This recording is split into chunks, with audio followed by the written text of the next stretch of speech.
Hola, ¿cómo están, gente linda de Rincón Random? Estamos otra vez más aquí en las reuniones Random. Y bueno, les acompaña Manolo Chotre. Raquel Rodríguez. Dar. Y Sofi, con la pura vida. Perfecto. Hoy vamos a estar hablando de un tema un poco controversial y que hemos tenido sentimientos en conflicto un poquito, principalmente Darcy. No, yo también, un poco. Bueno, no, sí, yo también, pero la verdad yo he disfrutado del tema. Es el que más ha disfrutado el tema. Sí, rajado, me encantó. Vamos a estar hablando de la inteligencia artificial, más que todo basado en lo que es la ciencia ficción, un poco en lo que ha sido la película Yo Robot, basada en Isaac Asimov, y un poco versus la realidad de lo cotidiano, ¿verdad? Que vamos a ver que en lo cotidiano ya se está poniendo en práctica mucho. Entonces, Sofía, tal vez si nos cuentas un poco de Yo Robot, lo que te pareció, lo que hemos visto. Bueno, la película, ay, espérense. Tuve un pequeño fallo. Relax. Bueno, la película fue producida en el 2004 y es dirigida por Alex Proyas y protagonizada por Will Smith. Es una historia atribuida a Isaac Asimov, que incluye una recopilación de cuentos del mismo nombre. En esta temática se trabaja lo que son las famosas 3 leyes de las robóticas propuestas por Asimov, en la que se dice que, bueno, la número 1 es que un robot no hará daño a un ser humano ni por inacción permitirá que un ser humano sufra daño. La ley 2 es que un robot obedecerá las órdenes dadas por seres humanos, excepto si estas órdenes entran en conflicto con la primera ley. Y la tercera ley es que un robot debe proteger su propia existencia siempre que ello no entre en conflicto con la primera y la segunda ley. Aquí en la película, como podemos más o menos hablar en grandes rasgos, trata de, supuestamente en el 2035, en la ciudad de Chicago, empiezan a crearse robots humanoides que forman parte de la vida cotidiana en la Tierra y son la principal fuente laboral de la especie humana, ¿verdad? Trabajando más que todo con la seguridad gracias a estas leyes, ¿verdad? Pero inicia, más o menos para explicarles así, sin spoilear por aquello de que no lo haya visto alguien, sucede un supuesto suicidio. Todo bien. Y entonces el agente Spooner, que es en este caso Will Smith, él es encargado de lo que es asesinatos y homicidios, empieza a trabajar en este caso y él odia a los robots, ya que para él siempre ha habido una sospecha de que los robots no son tan buenos como lo hemos visto. Entonces, él usa elementos y objetos y cosas como más cercanos a nuestra realidad, digámoslo así. Entonces, ahí él está en un conflicto entre vivir la vida que está en ese momento con lo que él realmente piensa, ¿verdad? Entonces ahí se desarrolla una serie de cosas en donde entra todo este conflicto entre si la robótica sí o no es buena, qué tan buena, y todos estos avances que poco a poco se han ido viendo, digamos, y que actualmente hemos ido viendo partes de lo que aparece en esta película. Más o menos es algo así. Claro. Una cosa interesante ahí, chicos, para, digamos, recapitular desde el inicio, es que a mí me llama la atención el nombre, ¿verdad? Yo Robot. Inmediatamente la obra de Asimov y la película, evidentemente, con este título lo que está queriendo decirnos es que hay una personalización del robot, ¿verdad? Le está dando una identidad, un pronombre personal, yo, porque si no le hubiese puesto el robot y listo, ¿verdad? Es decir, hay un intento de integrar a la humanidad a algo que en verdad no es, digámoslo así, humano. Otra cosa que salta a la vista es interpretar o descifrar qué es un robot. Aquí queda muy fácil en la película, ¿verdad? Porque vemos la imagen de una figura humanoide, pero un robot podría ser del celular que utilizamos todos los días, ¿verdad? Que nos está escaneando constantemente hasta nuestro ritmo cardíaco, qué decimos, cuáles son nuestras, cuáles son nuestras preferencias y demás y gustos, hasta un reloj inteligente, por ejemplo. Y demás. Entonces es como identificar qué es, ¿verdad? Vemos que lo está propiamente humanizando y después identificarlos, porque salta a la vista que, digamos, si uno ve un humanoide se va a dar cuenta que es un robot, pero en realidad nosotros convivimos con robots hace años, ¿verdad? Hace mucho. Los tenemos ahí siempre, ¿verdad? Nos están... o la inteligencia artificial se manifiesta de muchas formas, no solamente con lo que vimos, por ejemplo, en la película. Dos detallitos para tener ahí en consideración de aquí en adelante, nada más. Sí, cada vez que googleamos algo o quienes tienen Siri o Alexa en la casa sí, o sea, constantemente estamos con robots, pero nosotros tenemos la visión de que tenemos que esperar a que aparezca la maquinita, ¿verdad? Y como Wall-E o como las de la película para sentirnos como un robot. Sí, ahí, bueno, paréntesis, un saludo a José Daniel Mayorga, vecino que vive aquí nomás. Hola. Y sí, de hecho, es muy interesante esto de la inteligencia artificial y la robótica, porque como ustedes están diciendo, no es necesario que sea ya un bicho antropomorfo, o sea, hay otra película, bueno, nos vamos a basar más que todo en Yo Robot y Isaac Asimov, que él es como el padre de las leyes de la robótica, pero hay otra película que se llama Ex Machina, que la inteligencia artificial, él explica un poco cómo la hizo y en realidad casi que dice que la hizo basada en Google, ¿verdad?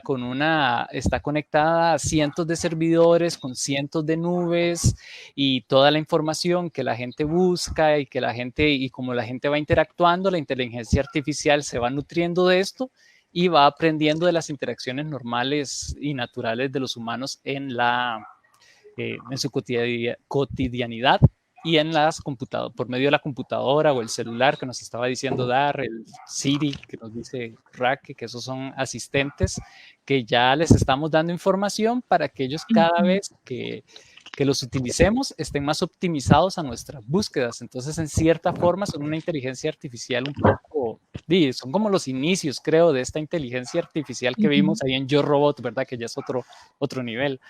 De hecho, yo tenía un dato con respecto a eso. Esta investigación con respecto a Siri, Alexa y esto, inicia en la década de 1950. Entonces, hay un departamento de defensa de Estados Unidos que, bueno, en español se traduce Agencia de Proyectos de Investigación Avanzada de Defensa, empezó a realizar distintos proyectos con respecto a asistentes personales inteligentes en el 2003. Entonces dice que estos análisis se empezaron a hacer antes de que se apareciera Siri, Alexa, y yo no conocía este que se llama Cortana, que es de Microsoft también, que son como lo más comunes. Entonces este tipo de inteligencia de asistente ya se venía estudiando desde hace años, ¿verdad? Sí, es que en los años 50 es que nace este Parece concepto que entonces... Sí, perdón, Continúa. eso era verdad que... Sí, gracias. Le robé la idea. Sí, porque Asimov creo que escribe los cuentos de la serie de Yo Robot, los escribe como en 1950, entre 1940 y 50. Y ahí ya viene dándose todo eso. Pero en Yo Robot me parece muy interesante que, por ejemplo, el robot que se encarga de salvar la humanidad, bueno, de ayudar a Will Smith, al personaje y todo esto, es un robot que en realidad uno esperaría... ¿Ah? Spooner es el muchacho. Spooner, bueno, se llama. Detective Spooner. Detective Spooner. Que este robot, al contrario de lo que los humanos pensaban, él tiene la opción y le da libre albedrío de elegir si guiarse por las leyes de la robótica o no. Todos los demás robots que eran inteligencia artificial estaban obligados a seguir estas leyes de la robótica. Entonces aquí hay como una paradoja, ¿verdad? De que, muy bien, entonces más bien esas leyes de la robótica son las que van a traer la distopía, el apocalipsis robótico, o más bien darles libre albedrío es lo que ayudaría a la humanidad a no caer, ¿verdad? Porque todo esto de la película es un ciclo de cómo los robots va a llegar el momento en que van a tomar el control absoluto del mundo. No estoy de Es acuerdo con el curioso, libre Manu, es curioso albedrío. eso que usted señala de la distopía, porque sí, en relación con eso, la distopía y el libre albedrío, realmente el temor mío, digamos, y la del detective Spooner, es que realmente no estamos viviendo una distopía, más bien esto está más próximo de suceder que otra cosa, ¿verdad? Se me asemeja mucho a lo que, por ejemplo, se sabe de Julio Verne, ¿verdad? Que fue tratado como un loco, como un loquito, ¿verdad? Por proponer que el ser humano iba a viajar a la luna o que podía viajar bajo el agua y demás. Y estábamos más próximos de volar, ¿verdad? Que otra cosa. Entonces, está más cerca, ¿verdad? No es tan distópico, está muy, ya convive con nosotros, ¿verdad? Ya hablamos de eso. Ya tenemos inclusive leyes que regulan estas, la inteligencia artificial. Entonces, yo pondría en tela de duda el tema de distopía, es, es casi que ya a la vuelta de la esquina. Sí, en especial que ahora hay muchas cosas, por ejemplo, muchos aparatos electrónicos que ahora funcionan de una manera muy distinta, digamos, en comparación a lo que había antes, ¿verdad? Entonces, este, por ejemplo, la famosa aspiradora que normalmente uno usaba, bueno, en mi caso aquí hay en mi casa, aspiradora con su manguerita, ¿verdad? Y que ahí está, y anda uno moviéndola. Y ahora está este famoso aro que, bueno, ese sí me parece muy chiva a mí, que es de un disco que anda solito, aspirando por toda la casa y usted nada más lo activa y funciona, ¿verdad? Entonces, esos son señales de la inteligencia artificial que se ha ido degenerando, ¿verdad? Igual, por ejemplo, digamos, en algunos documentales que yo vi, ya hay ciertos brazos que crean ciertos aparatos, digamos, como carros, o por ejemplo, en otro lugar que ya preparan café, nada más es un brazo que prepara, mueve tal cosa y prepara café, digamos, son cositas así que tal vez son como inocentes, digámoslo así, o uno piensa que es inocente, pero eso puede dar pie a un montón de cosas más, ¿verdad?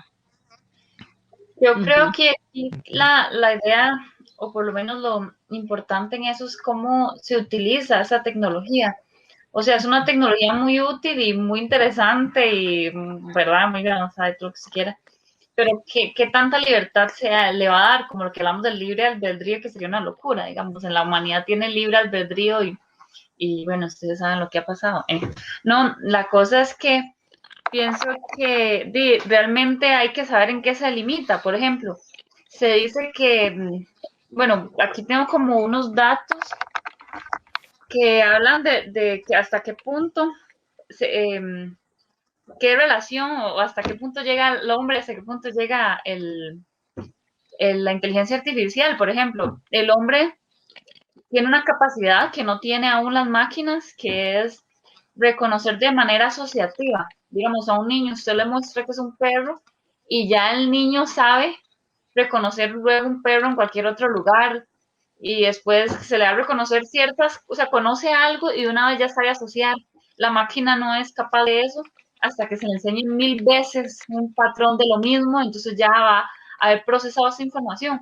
Entonces, con eso queremos decir que la máquina es, digamos, más capaz de absorber información y de acuerdo a un patrón común sacar resultados. Y en este caso, por ejemplo, en temas de salud, como en el cáncer, por ejemplo, si a la inteligencia artificial se le meten miles de casos de personas diferentes, de su diagnóstico final, bueno, ¿verdad? Toda la información que se obtuvo de cada caso, va a ser más capaz de saber cuándo hay probabilidad de padecer o no padecer de cáncer, por ejemplo.